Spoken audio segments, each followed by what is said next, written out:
తూర్పుగోదావరి జిల్లా రాజమహేంద్రవరంలో జాతీయ క్రీడా దినోత్సవ వేడుకలు ఘనంగా నిర్వహించారు. ఈ వేడుకలను పురస్కరించుకుని 3K రన్ నిర్వహించారు. కార్యక్రమంలో కలెక్టర్ పాల్గొని జెండా ఊపి రన్ను ప్రారంభించారు. హాకీ క్రీడాకారుడు దివంగత మేజర్ ధ్యాన్ చంద్ చిత్రపటానికి కలెక్టర్ పూలమాలలు వేసి నివాళులర్పించారు.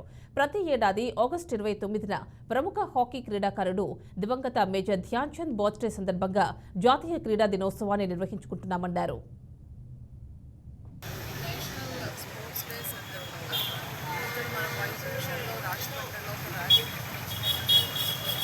అందరికీ తెలిసిన విషయం, మనం August 29 the great legendary hockey player Dhyan Chand గారి బర్త్డేని సందర్భంగా మనం నేషనల్ స్పోర్ట్స్ డే చేసుకుంటున్నాం.